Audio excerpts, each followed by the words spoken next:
근막 문제가 있다, 구조적 문제가 있다라고 판단이 되면 근막 하이드로 다이섹션이라고 부르는데 근막 문제들을 해결하는 데는 가장 강력한 툴이긴 해요. 운동을 좀 많이 하시는 분들 있잖아요. 네. 그런 분들이 혹시 근막 관점에서 운동 뭐 전이나 후에 넣었으면 하는 루틴? 네. 이런 게 있다면 어떤 게 있을까요? 그냥 제일 예전에 이건 정말 초대박이다라고 생각했던 건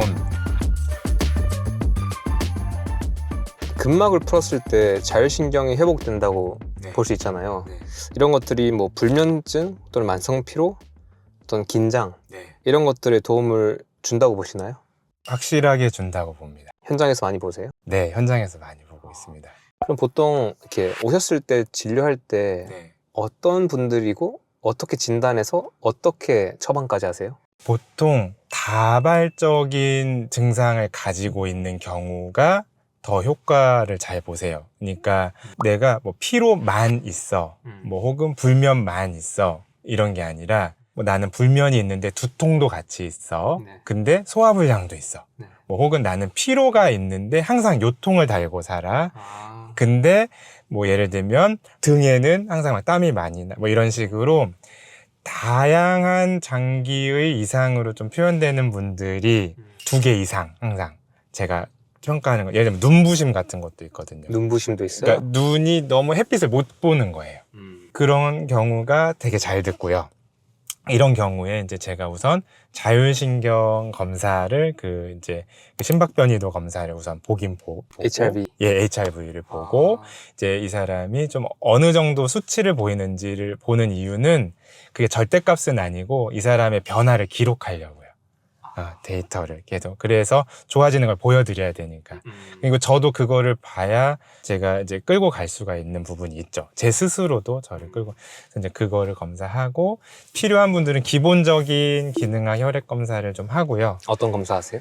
보통은 이제 뭐 구리, 아연, 뭐 페리틴 같은 이런 전해질 좀 보려고 하고요. 혈중 수치로요? 그렇죠. 혈중 수치로. 저는 이제 소변 유기산 검사는 처음부터 나가진 않아요. 이런 분들은. 그러니까 소변 유기산 검사는 조금 더 만성화돼 있거나 내가 이게 자율신경만으로 접근하기엔 좀 어렵겠다. 이렇게 판단되는 분들. 그러니까 이거는 뉴트리션을 픽세이션 해줘야 되는 분들만 그렇게 합니다. 우선은 그리고 이제 그건 비용 부담도 있으니까 제가 처음부터 그렇게 하진 않고 구리아연, 그다음에 페리틴. 예, 페리틴 보고 그다음에 DHA나 코티솔 수치 보고요. 그다음에 이제 뭐 기본적인 나머지 뭐 갑상선 호르몬이나 뭐 간 수치 뭐 이런 검사들은 보긴 보지만 비타민 D도 보죠. 근데 어쨌든 그런 것들을 보면서 어쨌든 이 사람한테 최소한 제가 좀 빠르게 보충해야 될 것들은 보충을 해요.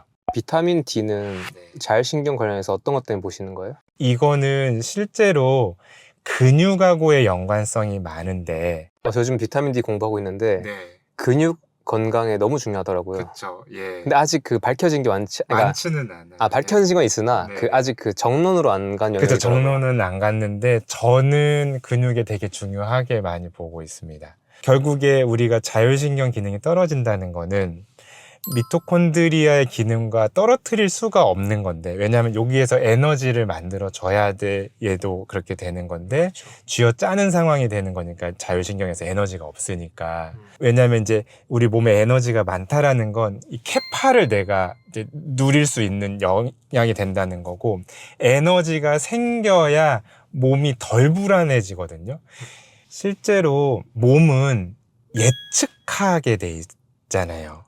뇌도 예측하게 돼 있고 심지어 자율신경계도 뇌를 따라서 반응하기 때문에 예측 반응을 계속 따라가는 거예요. 그러니까 미래의 상황을 어떻게 인지하느냐가 되게 중요한데 마인드 세팅도 중요하죠. 중요한데 의식적인 거? 의식적인 거, 네. 정신적인 것도 네. 중요하죠. 똑같이 도래할 상황을 내가 어떻게 인지하느냐도 중요하지만 저는 이제 몸을 더 많이 접해온 사람이기 때문에 그보다 중요한 게 몸의 역량이라고 생각을 해요. 예를 들어서 몸에 에너지가 많은 사람은 똑같은 상황이 도래를 해도 내가 저거 정도는 처리하지. 맞아. 기 때문에 불안도가 떨어지는 거고 와, 이거 진짜 커요, 근데. 그쵸? 네. 그럼 그 불안도가 떨어지면 자율신경이 덜 교감신경 항진으로 가는 거예요. 와. 그러기 때문에 실제로 자율신경 문제에 있어서는 편한 전환을 해서 이 마인드 세팅들을 바꿔가는 것들 너무 중요하죠. 그만큼 저는 중요한 게, 그러니까 김주환 교수님도 강조하시는 게 운동이잖아요. 그 이유를 저는 뭐라고 보냐면, 근육이 늘어나면 미토콘드리아 공장이 늘어나는 거기 때문에 에너지, 내 캐파가 늘어나고, 캐파가 늘어나면 불안 얘기도가 감소할 수밖에 저는 없다고 보고. 불안 얘기도. 그쵸. 불안을 예상하는 정도요? 그쵸. 그러기 때문에 이게 이제 우리가 이 예측하는 반응들이, 그러니까 이거를 저희가 예측해서 몸의 항상성을 유지하는 걸 알로스타시스라고 하잖아요. 알로스타시스가 실은 자율신경계와 너무 밀접한 관계가 있거든요. 그러니까 미리 오지 않은 상황을 대비해서 자원을 동원하는 건데, 예를 들면 시험 전날, 며칠 전 이럴 때 이미 심박수가 올라가 있어요. 이런 게 알로스타시스죠. 그리고 우리가 수면에 기상하기 전에 코티솔 수치가 미리 올라가는 거. 그렇죠. 내가 활동한 걸 대비하는 게 우리 몸에 이제 알로스타시스인 거죠.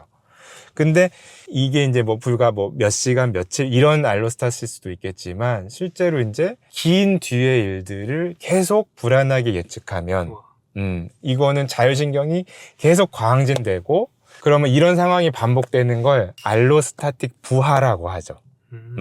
알로스타틱 로드라고 합니다. 알로스타틱 로드가 오면 알로스타시스 기능 자체가 페일하기 때문에 문제 생긴다. 거기서부터는 이제 자율신경이 엉망이 되는 거예요. 그래서 비타민 D는 거의 다 떨어져 있고 거의 무조건 보충해요. 얼마를 결핍으로 보세요? 저는 이제 50m 50m를 보세요? 와, 높게 보시네요. 높게 보죠. 기능의학이 좀 높게 봐요. 저 공부하고 있는데 옵티멀 레인지를 높게 봐요. 좀 현재 전통적으로 한 30으로 보잖아요. 보죠. 30으로. 근데 공부를 해보면 이거 그냥 50에서 100 사이를 기본으로 해야 되는 거 아닌가? 라는 생각이 들더라고요. 정말 잘 보신 것 같아요. 근데 이게 또 뭐랄까 이게 그 패러다임이 너무 세서 네, 맞아요. 그러니까 그렇게 또 발언하기가 쉽진 않고. 네. 근데 저는 어쨌든 환자한테는 50 맞춰 갑시다 이렇게 말씀을 드리죠. 제가 비타민 D 너무 중요한 것 같아서 저 진짜 요즘에 공부하면서 이걸로 한번 사람들 깨우쳐 주셨으면 좋겠어요. 그래서 지금 제가 그럼 가지고 있는 저의 지금 결론. 네. 비타민 D는 비타민이 아니다. 이건 너무 중요한 호르몬이다. 전구체이긴 하지만 그러네. 이건 진짜 대사에서 관여하지 않는 게 없다. 맞아요. 이제 유전자 발현을 포함시켰으니까 모든 게 다 있고 맞아요. 뼈 건강, 뭐 근육 건강, 그다음에 이제 어떤 힘 내는 데도 너무 중요하고 맞아요. 그냥 뭐 그러니까 옛날에 뼈만 생각했지만 이제는 너무 중요한 게 많은데 맞아요. 그런데 우리가 이걸 이제 공급하는 방식은 세 가지. 하나는 피부, 햇빛 통해서. 근데 그게 거의 대부분인데 원래는 우리 지금 현대인들은 인류 역사상 역대급 이제 햇빛을 안 쓰는 상황이 되어서 결핍이 있는데 문제는 현대 이게 결핍인 게 명확하지만 아무도 이걸 문제화하지 않은. 맞아요. 이상하죠. 저희 할아버지 세대까지만 해도 농사 지으시니까 항상 까마잡하시고 그때는 없었어요. 근데 현대 제가 생각하기에 엄청 많이 바뀐 거 얘기할 때 가공식품 얘기하고 뭐 움직임 얘기하지만 한 가지가 빛이었던 거예요. 맞아요. 이렇게 해 뜨고 지는 거에 맞춰서 안 사는 세대가 없고 이렇게 햇빛을 충분히 안 쐬서 비타민 D 결핍인 세대가 없는 거예요. 근데 공부를 해보면 이거 엄청 진짜 이거는 게임 체인저라고 생각이 들고 맞아요. 근데 문제는 이제 우리가 피부로 지금 한계가 있으니까 직장인 분들은 그럼 어쩔 수 없이 이제 입으로 들어가는 걸 통해서 보충할 수밖에 없는데 음식 아니면 이제 보충제인데 근데 음식은 생각보다 양이 그러니까 심리적으로는 도움이 될지 모르겠지만 음식에서 실제로 엄청 생선 기름진 거에 조금 있는 거 외에는 쉽지 않죠. 모자라서 결국에는 저는 이제 비타민 D 보충제로 가는 것 같은데 이게 전통적 권고를 보면 뭐 한 400IU, 뭐 300IU, 500IU 이러고 있는데 근데 이제 그 이상 해야죠. 2000이나 저는 이래 이거 많이 받으세요? 제가 공부했을 때는 5000IU 괜찮다. 5000도 괜찮고 10,000IU도 그냥 지금 몸에 어떤 기능 이상이 있거나 저하가 있으면 10,000IU 해서 회복할 때까지는 그리고 이거에 대한 부작용으로 의심되는 것들, 독성으로 의심되는 것들이 뭐 고칼슘 혈중 이런 것들인데 이런 거는 뭐 한 5만, 6만 IU가 아니면 한 10,000IU, 20,000IU에서는 그러니까 그런 이제 이런 케이스는 다 연구할 때 진짜 큰 질환이 있을 때 많이 썼을 거 아니에요. 효용이 크니까 그때. 근데 이런 사례에서도 사실 우리가 일방적으로 쓰는 그 몇만 IU 이하에서는 그런 부작용이 없었고 네. 큰 문제가 없었다. 네. 그리고 치료 사례들이 너무 많다. 맞아요. 그래서 제가 이제 지금 가지고 있는 가설은 그냥 일반인들 일단 검사해보고 네. 그 비타민 D 검사해서 네. 이제 혈중 수치 확인해서 이거를 50에서 100 사이로 높이기 위해서 네. 일정 기간 동안은 좀 높게 먹고. 조금 먹으면서 이제 중요한 건 근데 모니터링. 네, 맞아요. 그러니까 이게 뭐 무턱대고 먹는 게 아니고 맞아요. 보면서. 한 주기적으로 한 4주에서 8주 단위로 네. 보면서 네. 회복되는지 보고 맞아요. 그래서 회복됐을 때는 이제 뭐 네. 그때 줄일 수 있겠지만 이거는 굉장한 제안인데요. 그러니까, 실은 기능학 하는 선생님들은 다 마음속에 참 이렇게라도 했으면 좋겠다. 비타민 D라도 이런 생각 안 해보신 분 없을 것 같아요. 진짜요? 예, 되게 저도 그냥 피 검사만 하고 가셔도 되니 좀 비타민 D 같은 경우는 꾸준히 드시면서 몇 달에 한 번씩이라도 좀 피 검사 하세요라는 분위기가 건강 분위기 만들어줬으면 좋겠다는 생각을 저도 자면서 몇 번 해본 적 있었거든요. 자면서라는 건 그러니까 자기 전에, 자면서 자기 전에 네. 해본 적 있었거든요. 근데 이런 제안을 하신다면 어마어마할 것 같은데 너무 좋을 것 같은 게 저도 비타민 D를 채우는 게 전 다이어트에도 중요하다고 생각하거든요.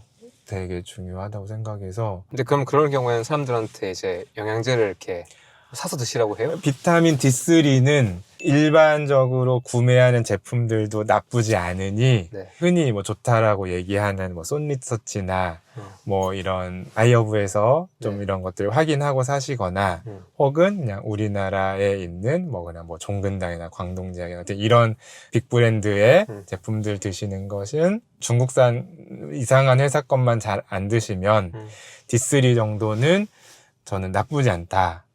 그리고 이제 뼈 건강 생각하신다면 비타 K 정도 같이 드시는 거는 K2? 비타 K2 같은 거는 DNK로 같이 그러니까 K2도 드시는 건 저는 좋을 것 같다. 뭐 이제 이 정도 설명만 드리고 있습니다. 좋습니다. 어쨌든 이 정도 권고가 있다 정도로 정리할게요. 네네네네. 넘어가도 괜찮습니다. 네. 네. 이렇게 이제 그런 증상의 환자가 오시면 이제 그 정도 검사하고 그래서 이제 이분이 어떤 근막 문제가 있다. 구조적 문제가 있다라고 판단이 되면 근막에 저는 이제 근막 하이드로 다이섹션이라고 부르는데 네. 근막이 유착된 곳을 이제 주사로 들어가서 거기에 초음파를 보면서 이제 그 부분을 이제 그 용액으로 박리를 합니다. 그래서 그런 식으로 재생을 하는 거예요. 용액을 넣어서 유착을 이제 떨어뜨려서 풀어준다. 그러니까 이제 이게 좀 매우 강력한 기계적 박리가 되기 때문에 실제로 회복의 이제 속도가 좀 빠르고 근막 문제들을 해결하는 데는 이제 실은 가장 강력한 툴이긴 해요. 근막을 이제 수압으로 박리하는 방식이죠. 제 프롤로 치료 생각났는데 네. 그것도 하세요? 프롤로도 하는데 프롤로 치료는 원리가 좀 다르죠. 그러니까 이제 프롤로는 이제 송산된 조직에 고농도 포도당을 넣어주는 거고 그 치료도 저는 해요. 왜 하냐면 근막은 실은 인대나 힘줄도 싸고 있거든요. 근데 인대 다친 게 회복이 안 되면 근막도 계속 영향을 받아서 그렇죠. 그래서 다친 인대가 있다면 저는 거기는 재생 치료를 프롤로로 합니다. 그리고 이제 어쨌든 근막을 치료를 할 때는 고농도 포도당이 아니라 좀 저농도 포도당으로 해요. 그래서 이제 5% 포도당인데 이제 이게 갖는 효과는 포도당이 그 신경을 좀 안정시켜주는 5%는 그런 효과가 있다고 하거든요. 그래서 이제 그런 효과들까지 같이 이제 노려서 프롤로는 좀 높은 포도당, 근막 하이드로 다이섹션은 좀 농도가 낮은 포도당. 프롤로는 농도가 어떻게 되는데요? 보통 15% 이상으로 쓰고요. 15%에서 높게는 정말 50%까지도 써요. 그러면 그 액체 대비 그 물 대비 포도당의 농도 글루코스가 많이 들어있는 거죠. 15% 이상이라는 네, 거죠? 15% 이상인 거죠. 우와. 네, 덱스트로스가. 네, 어쨌든. 네. 운동을 좀 많이 하시는 분들 있잖아요. 네. 그런 분들이 혹시 근막 관점에서 네. 좀 운동 뭐 전이나 후에 넣었으면 하는 루틴? 네. 이런 게 있다면 어떤 게 있을까요? 저는 운동 전에는 어쨌든 근막을 좀 풀어주고 시작했으면 좋겠는데 이 스트레칭보다는 직접적으로 눌러서 풀 수 있는 폼롤러나 마사지 볼을 좀 하고 시작하셨으면 좋겠어요. 근데 이거 반대하시는 분들도 있는 거 아세요? 네, 알아요. 예. 어떻게 보세요? 저는 이제 어떤 퍼포먼스 관점으로 말한다면 당연히 반대할 수 있다라고 생각을 해요. 그러니까 스트레칭이나 마사지를 하고 하는 게 오히려 이제 퍼포먼스 강도를 떨어뜨릴 수 있다라고 말한다면 그 관점에서 다들 그렇게 반대하시죠? 네. 네. 그런데 저는 부상 예방 측면에서는 저는 오히려 유리하다라고 생각을 하는데, 왜냐하면 이제 근막의 문제들을 해결 안 해주고 과도하게 반복적으로 운동을 하면 실제로 이제 근막이 잘 글라이딩을 못하니까 관절 말단 쪽에 부담을 줘서, 다만 이것도 이제 보니까 뭐 스트레칭하고 뭐 마사지하고 이렇게 운동을 했는데 부상에는 큰 차이가 없다라는 연구도 있던데 라고 말씀 분명히 하실 거예요. 그런 연구들의 제가 봤을 때의 한계는 결국에 이제 어디를 어떻게 풀어주느냐의 차이들이 되게 중요하거든요. 그래서 제가 하여튼 기억하는 바로는 스트레칭과 부상 예방의 관계는 없다라고 돼 있는 연구들이 좀 있는데, 여기서 말하는 스트레칭이 정적 스트레칭? 정적 스트레칭입니다. 동적 스트레칭은 예방을 하는 효과나 퍼포먼스를 좋게 하는 효과가 좀 일부 있으니까. 그래서 그런 부분들이 있는데, 저는 이제 그런 부분들도 실제로 정적 스트레칭도 디자인을 좀 어떻게 하느냐에 따라서 이 결과는 좀 다를 수 있어서 실은 이 부분은 우리가 조금 더 탐구해 봐야 될 지점인데, 저는 좀 잘 풀어주고 시작하는 게 좀 매우 중요하다. 혹은 시작하기 전에 풀어주는 게 나는 뭐 여러 퍼포먼스 이유로 싫다라고 하면 끝나고라도 반드시 풀어줬으면 좋겠다. 혹은 운동 안 하는 그 기간 시간에 네. 좀 잘 풀어줬으면 좋겠습니다. 운동 후에 근막을 풀어주면 네. 어떤 효과가 있는 건가요?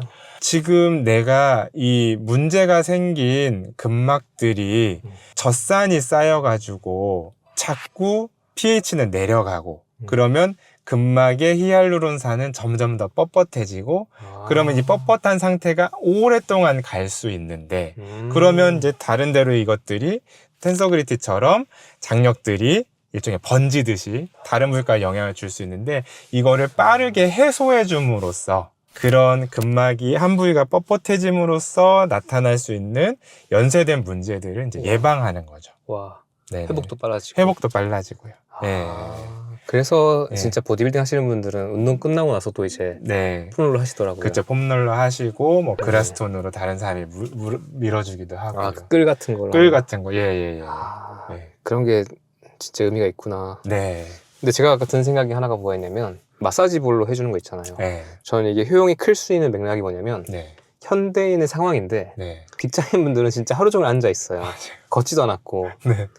그러니까 우리가 보통의 뭔가 좀 활동을 평소에 많이 했고 네. 운동을 좀 했다라면 네. 어쩌면 정적 스트레칭이나 폼롤러가 그렇게 효용이 없을 수도 있는데 네. 너무 굳어있는 상태 가만히 있다 갔기 때문에 맞아요. 저는 그런 것들이 주는 어떤 이완과 네. 활성화 그리고 네. 부상 방지 효과가 네. 효용이 더 증가하지 않을까 하는 생각도 드네요. 정말로 그 말씀에 동의가 되네요. 그러니까 이게 어떤 대상이냐에 따라서도 네. 정말 다를 것 같아요. 저는 그런 경우를 너무 많이 봐서 이걸 영상으로까지 찍었는데, 발 뒤꿈치 들기 운동이 참 좋은 운동이잖아요. 네. 근데 이거를 하다가 아킬레스 힘줄이나 맞아.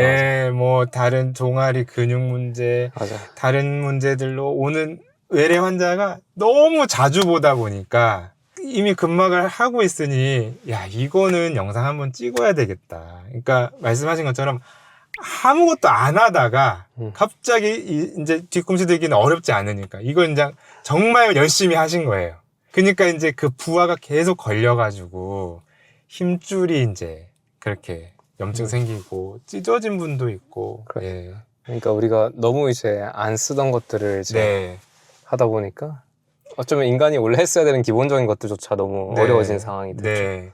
그러니까 우선은 바퀴가 돌아가기 전에 바퀴에 낀 녹부터, 그러니까 너무 그 바퀴가 안 돌아갔으니까 나사도 지금 네, 안 맞고. 나사도 좀 안 맞고 하니까 그런 게 아. 더 필요한 사람도 있을 수 있다. 나사가 빠져 있거나 나사 빠져 있거나. 잠그고 시작해야 되는데 네.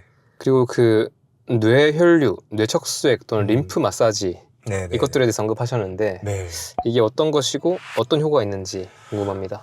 그러니까 이제 우리 그 뇌에 보면 뇌 주변을 둘러싸고 있는 이제 그 액이 있고 그걸 이제 뇌척수액이라고 부르는데 이게 이제 머리에 있는 이제 노폐물들을 이제 그 마치 몸에는 림프관들이 이제 그런 노폐물들이 흘러가는 통로인 것처럼 이제 뇌척수액이 이제 그런 뇌에 있는 노폐물을 빼는 통로거든요. 잘 때 이제 이게 쫙 씻고 가잖아요. 그렇죠.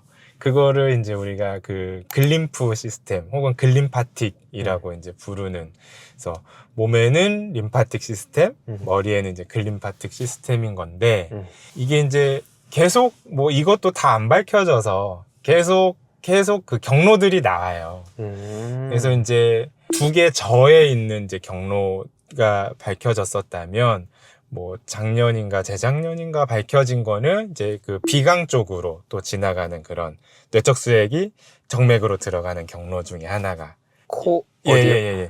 그 비강 뒤쪽으로 뒤쪽 여기서? 예, 뒤쪽으로 지나가는. 근데 이제 그런 경로들이 결국에 잘 빠져나가야 좋은 이유는 네. 치매에 있어서 그 아밀로이드 베타나 타우 단백질 같은 게 이제 뇌에 쌓이는 게 이제 원인으로 얘기를 많이 하는데 과거의 정설이었죠. 그쵸. 현재는 네. 아니라고 합의가 되긴 하지 않았나요?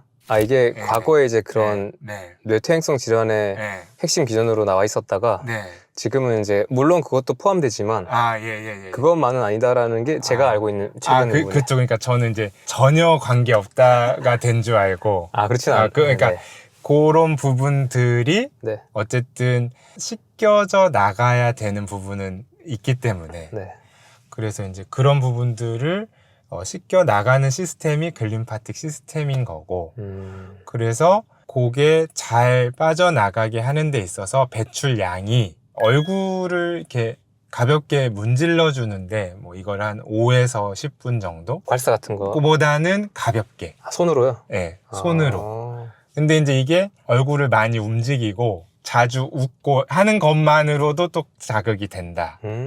그러면 이제 그거를 연구진들은 결국에 이제 얼굴 쪽에 있는 그 림프순환계와 이것이 글림파틱 시스템의 이제 연결성으로 설명을 했는데 저는 이게 이제 어쨌든 근막으로 긴장도가 연결이 돼 있으니까 뇌신경계.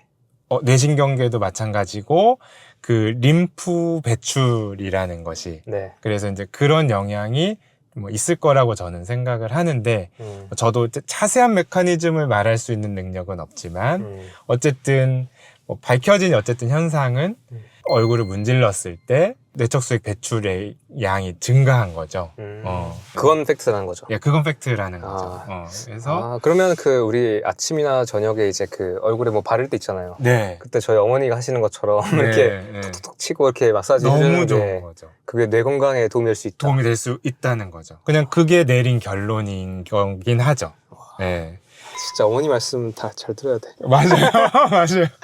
나중에 보면 다 맞아요. 맞아요. 나중에 보면 다 맞아요. 사우나 가시고. 너무 신기한 게 그러니까 경험과 직관이라는 세계를 어느 순간 너무 존중 안 하고 있는 우리들 아니었을까? 그러니까 저조차도. 진짜. 저조차도. 어르신들, 조상들 말이 발효식품.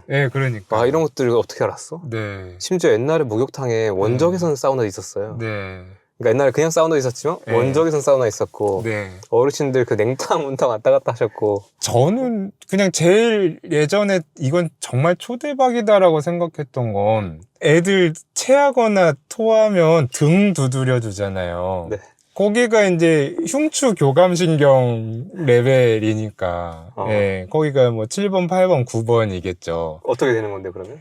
그러니까 이제 그쪽에 근막들이 타이트해지면 그리고 그쪽에 흉추의 정렬들이 문제가 생기면 결국에 그쪽 교감신경들이 자극이 되는 거고 그러면 그 위가 그쪽의 교감신경 그러니까 나오는 자율신경의 지배를 받으니까 근데 이제 이게 역순도 있거든요. 그러니까 아까 근막이 내부에 문제를 주는 것도 있지만 반대로도 똑같이 작용해요. 내부 장기의 그러니까 오간 디스펑션의 문제로 내부 문제가 생기고 그럼 그게 바깥의 통증으로 나타나거든요. 쉽게 말하면 우리가 뭐 췌장 안 좋으면 등 뻐근하고 뭐 옆구리 뻐근할 수 있고 네. 뭐 이런 것들을 연관통으로도 설명하지만 근막 이론가들은 내부 장기의 기능 의상으로 인한 체성 통증으로 설명을 해요. 그러면 이제 아까 그렇게 토한 사람 두드리는 건 그럼 지금 위가 안 좋은 거잖아요. 그러면 이 바깥쪽에 나온 근막들을 이제 자극하는 거죠. 와. 그렇게 함으로써 안쪽에 혈류가 좀 좋아질 수 있게 하는. 와. 그러니까 이게 어쨌든 경험과 직관을 뒤늦게 과학은 쫓아가는 느낌 현대과학에 약간 그런 느낌이 좀 있죠. 좀 있죠. 아니면 그 아까 우리 얘기했던 한의학 있잖아요. 네. 침 놓고 맞아요. 뜸하고 네. 이런 것도 그 너무 놀랍죠. 그런 걸. 어떻게 알았지? 어떻게 여기에 침을 놓으면 에너지가 좋아진다던가 뭐 이런 것들을 어떻게 알았지? 이제 이런 게 너무 신기해요. 이제 마지막 질문인데요. 네. 제가 사실 이거 아까 여기 오는 길에 네. 잠시 이야기 나와서 이야기를 하고 싶었으나 길어질 것 같아서 못했던 겁니다. 제가 근막에 대해서 제가 들었던 이야기 중에 하나가 흥미로운 게 마음이었어요. 어떤 기억. 네. 그러니까 이 근막에 어떤 기억 같은 것도 저장될 수가 있고 네. 어떤 상처나 트라우마 같은 것들도 이 근막과 연관이 깊다. 저도 사실 이런 소마틱한 것들 요즘에 이렇게 수련하면서 실제로도 어떤 마사지를 할 때 네. 갑자기 어떤 기억들이 나오는 사례들이 좀 보였고 네. 어떤 움직임을 할 때 특히 어떤 이제 감정적인 것들로 들어가는 게 반복적으로 보인다. 또는 실제로 그걸 치료하고 있는 전문가들이 존재한다는 것도 알게 되었습니다. 보시는 분 입장에서도 되게 원인을 알 수 없는 또는 너무 해결이 안 되는 어떤 마음 문제로 고생하시는 분들이 많아요. 그래서 그런 분들한테 어쩌면 이 근막도 도움이 될 것 같아서 여쭤보는데 네. 이런 부분에서 근막은 어떤 관계가 있다고 보시나요? 소마틱 메모리라고도 하는 그러니까 이제 몸의 기억이 새겨지는 부분에 대한 것들은 이제 여기저기 언급이 되고 있는 거를 저도 이제 참 궁금해서 찾아는 봤었고 또 이거를 이제 파샬 메모리라고 해서 이제 근막 기억 이런 식으로 표현하는 페이퍼들도 좀 보긴 했었는데 이렇다하게 뚜렷한 그 메커니즘을 이제 찾은 건 없었어요. 그러니까 이제 다들 좀 어떤 이야기 정도로서의 이제 내러티브를 이렇게 이제 제안하는 그런 거였었어서 근데 현상이 있는 거는 확실해요. 그러니까 저도 마찬가지로 어떤 부분을 제가 치료 딱 할 때 갑자기 왈칵 감정이 많이 슬퍼지면서 눈물을 쏟으신다든지 어떤 기억과의 연관성까지 말씀하시진 않는데 오히려 또 어떤 부분들을 했을 때 굉장히 기분이 좀 막 우울해지신다고 표현한다든지 어떤 부분을 치료했을 때 이런 것들은 그냥 단순히 막 뭐 주사가 아프니까 운다 뭐 이런 것들이 아닌 걸로 그분들은 정확하게 표현을 하시니까 이런 건 왜 그러냐. 그리고 이제 저도 저한테 근막을 교육시켜 주셨던 정보의학을 하셨던 선생님 한 분이 이런 부분들을 자주 언급하셨어요. 본인이 10년 이상 치료를 해오면서 어딘가를 건드렸을 때 그때는 이제 이분은 어떤 기억을 떠올리는 분도 계셨었고 그리고 그런 것들을 통해서 그때의 감정이 좀 재현되는 분도 계셨었고 그래서 대개는 또 이제 저도 경험한 것들은 그랬고 약간 슬픈 기억들을 좀 많이 얘기하셨던 것 같아요. 근데 이제 제가 이거에 대해서 약간 힌트처럼 좀 제가 생각하고 있는 아이디어는 뭐냐면 자율신경 중에서 특히 자율신경 실조증이라는 게 다 안 밝혀졌거든요. 왜 자율신경이 디스펑션이 오는지, 그러니까 기능이 떨어지는지를 아직도 잘 모르지만 그거에 대한 하나의 이론으로서 이제 CAN이라는 개념이 있어요. 그게 뭐냐면 센트럴 오토노믹 네트워크라는 개념이거든요. 그러니까 중추 자율신경 네트워크라는 개념인데 이게 뭐냐면 자율신경이라는 게 우리 그냥 뇌랑 척수에서 나오는 교감신경, 부신경이라는 이런 신경 네트워크로만 구성된 게 아니라 이 자율신경을 통해서 들어오는 정보가 자율신경을 처리하는 그 뇌관뿐만 아니라 이 정보들이 이제 뭐 섬엽이라든지 전측 대뇌피질이나 뭐 이런 쪽으로 이제 들어가면서 네. 어떤 정서와 뇌가 가지고 있는 다른 인테로셉션이라고 하죠. 그러니까 그 뇌 수용 감각. 그러니까 우리 몸이 안쪽 상태를 인지하는 신호. 그러니까 뭐 약간 배고프다. 뭐 숨이 차다. 오줌이 마렵다. 오줌이 마렵다. 이거를 뇌 수용 감각이라고 해요. 그러니까 내부를 인지하는 감각 체계들. 네. 이 정보가 특히 방금 말씀드렸던 그 섬엽, 그러니까 인슐라하고 전측 대뇌피질이라고 하는 그 ACC에서 통합이 될 때, 이때 내수용 감각하고 정서적인 부분들이 통합적으로 처리가 된다라는 거예요. 그 CAN의 얘기가 그거예요. 그래요? 예. 와. 자, 그러하니, 그러면 요거를 그렇게 처리하니, 내부적인 상황과 정서를 그렇게 통합 처리를 하니, 그러면 근막과 자율신경의 연결성 일부와 어떤 자율신경과 정서 감정의 연결성 일부를 징검다리 삼아서 연결해 볼 수는 있겠다. 그럼 우리가 구조와 기능에서 이 기능을 자율신경으로 치환하고 자율신경과 이제 정서의 연결성들을 조금 더 확실히 얘기를 하기 시작하면, 근데 이 CAN이라는 개념은 그냥 막 나온 개념은 아니거든요. 뭐 누가 떠올린 건 아니고 실제로 나름 어느 정도의 신경과학적인 근거를 가지고 제안한 어떤 컨셉이기 때문에 이런 내러티브 정도로 저도 이해를 하고는 있는데, 그러면 역으로 정서, 자율신경, 구조, 요 어떤 축들, 건강들은 어쨌든 서로에게 영향을 주고 있을 것 같다. 근데 이제 결국 이 정서라면 지금 현재의 정서는 아니겠죠. 그러니까 내 몸에 남아있는 정서를 말씀드리는 거죠. 그러니까 그때 어디선가 통합이 돼서 내 뉴런들의 교류 어딘가 안에 얘가 이제 새겨져 있었던 좀 그거 아닐까. 저는 그런 생각입니다. 오케이, 이게 하나의 가설이다. 가설이다. 와. 네네네네네. 근데 이제 현상적으로 네, 이런 증언들이 반복되고 있다. 그쵸. 네, 그게 일어나서 네. 현대의학에서는 이걸 이제 뭔가 받아들이긴 어려우나 네. 언젠가 또 어떤 때가 되었을 때 네. 이게 설명이 될 수도 있겠죠?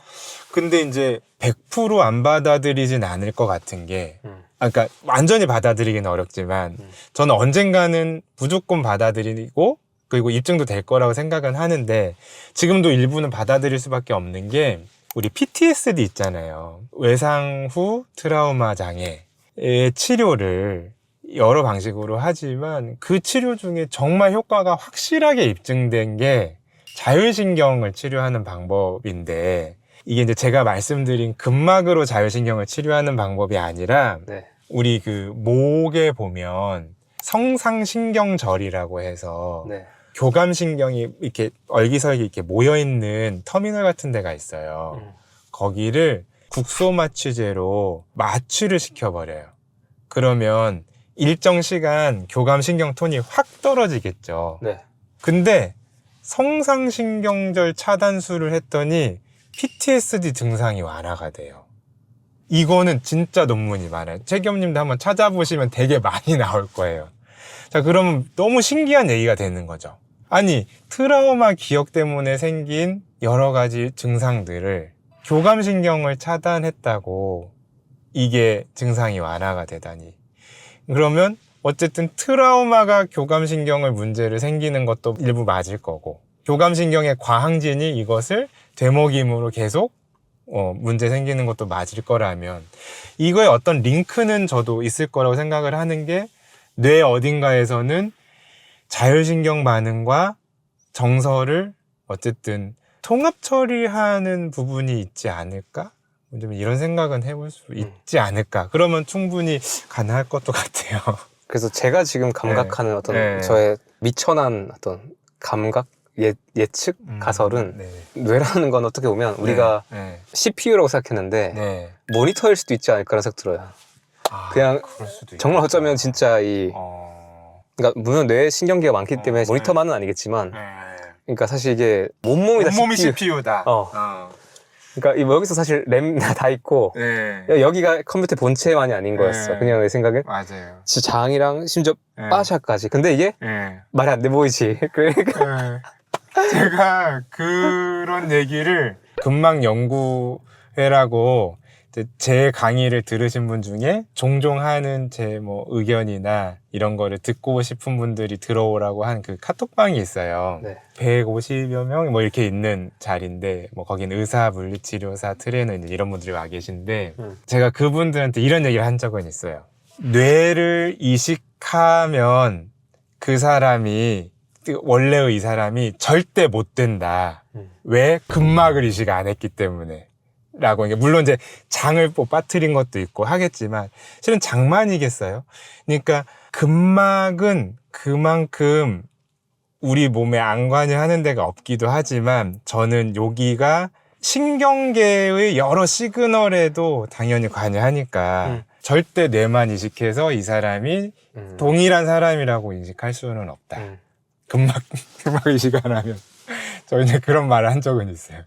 그런 얘기도 있잖아요. 네. 어떤 장기 이식 받았는데 네. 그 이전 사람의 어떤 성향 같은 것들을 맞네. 경험하거나 이런 증언들이 있긴 하잖아요.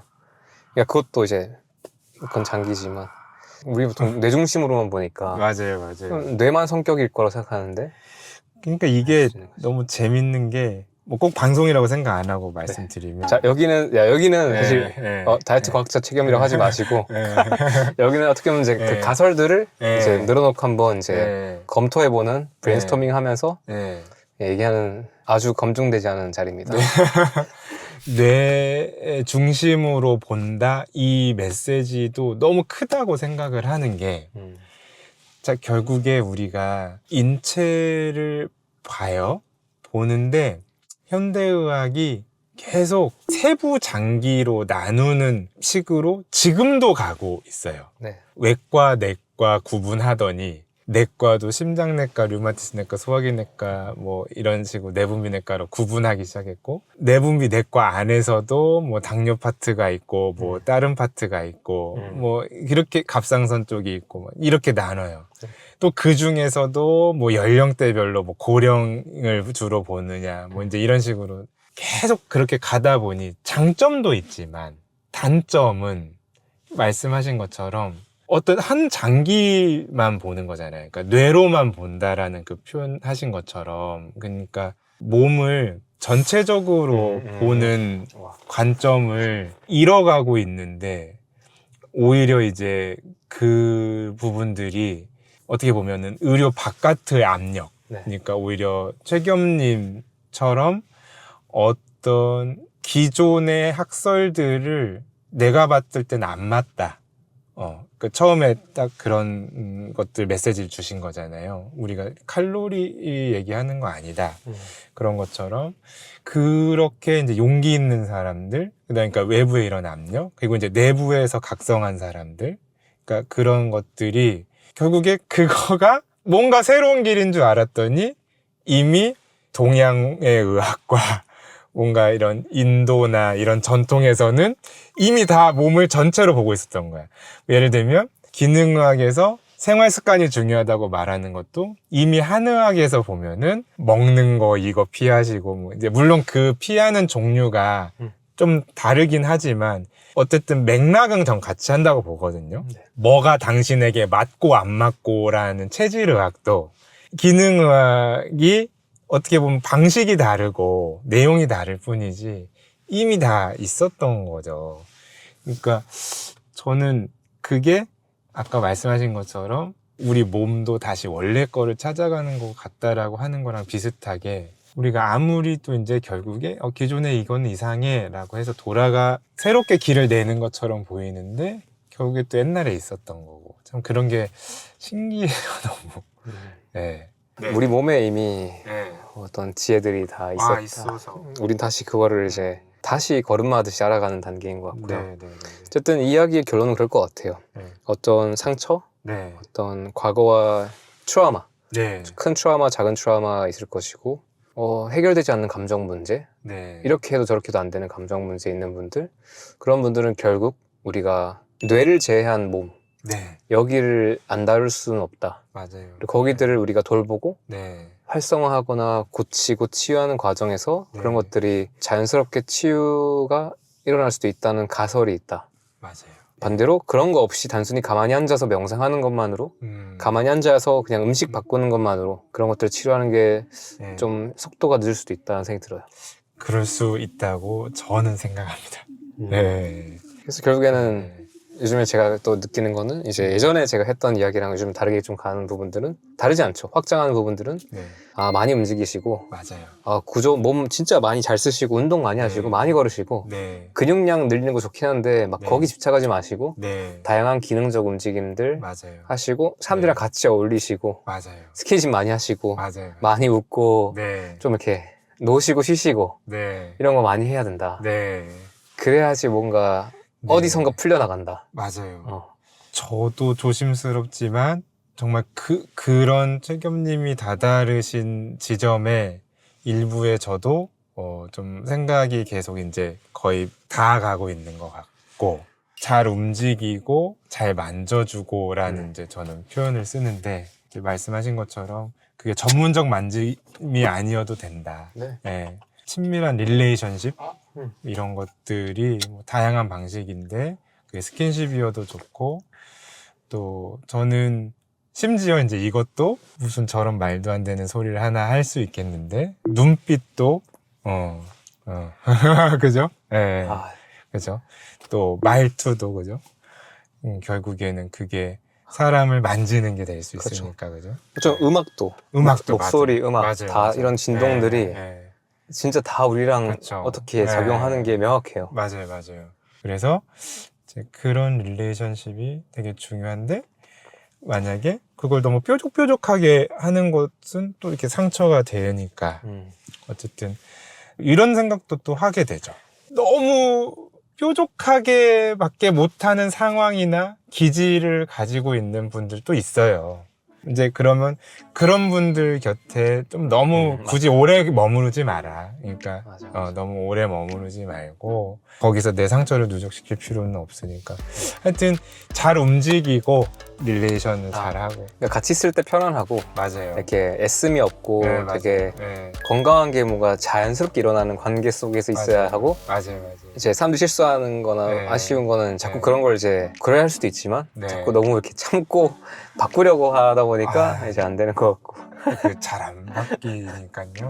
저 경험으로는 한 사람이 변화하려면 어떤 한 사람의 일생이 거의 투자가 되든지 아니면 정말 여럿의 노력이 들어가든지 해야 될 정도니, 그러니까 저도 아예 안 바뀐다고 보진 않거든요.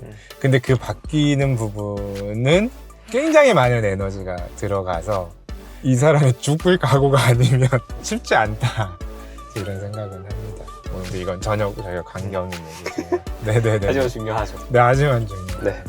와, 좋습니다. 네네. 여기까지 이야기 봐주셔서 고맙습니다. 네. 네, 지금까지 정우주 원장님과 네. 최겸이었습니다. 고맙습니다. 감사합니다.